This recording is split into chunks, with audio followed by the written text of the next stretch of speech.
Almost every North Carolina business owner tells me that they want to leave their business to their family. About half of them shouldn't. Here's the honest evaluation about family succession versus third-party sale, the tax treatment for each, and how to evaluate which path fits your family. In business succession planning, there's really 3 succession paths that every North Carolina business owner should consider. The first is the internal family succession.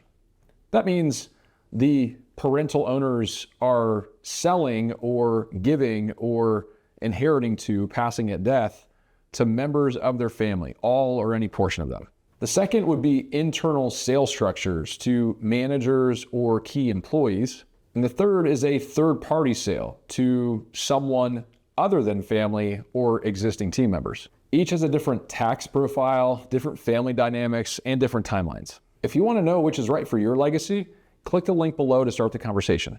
Path 1 is a family transfer. Family transfers exists on a long timeline, and it can be a combination of gifts, sales, or inheritance. Sometimes it's all 3. This type of transfer has unique tax implications.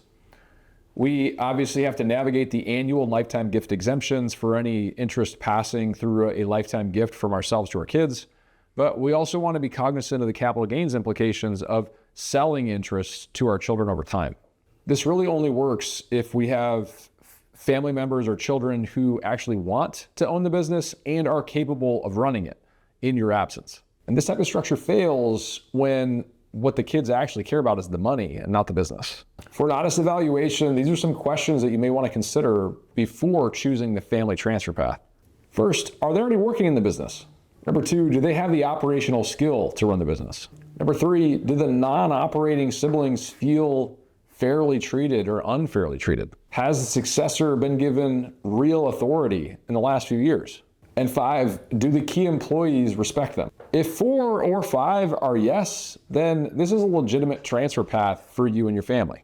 If there are 2 or fewer yeses, then we probably need to be looking into different options. The second path is some sort of internal sale to existing team members or management. This type of transaction is more like a third-party deal, but it's to knowing buyers, people who have been operating inside of this business for potentially many years.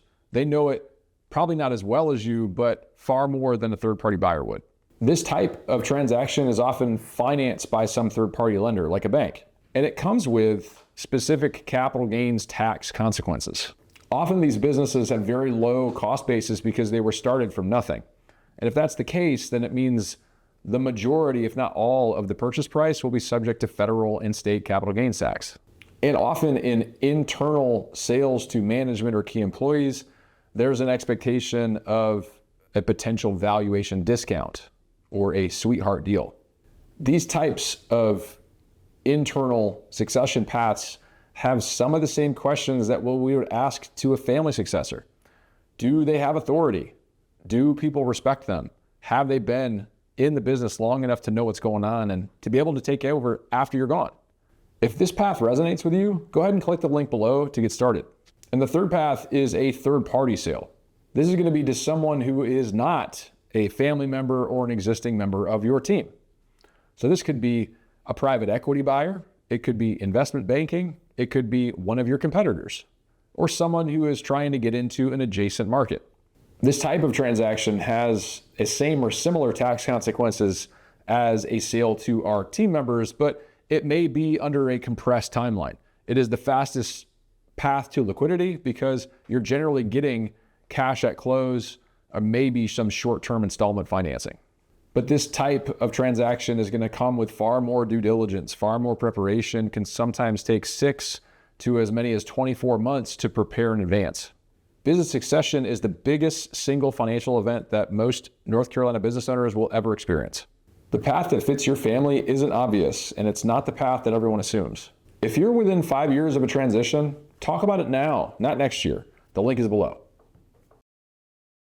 Protecting your family requires more than just standard documents. Schedule your consultation with our team today.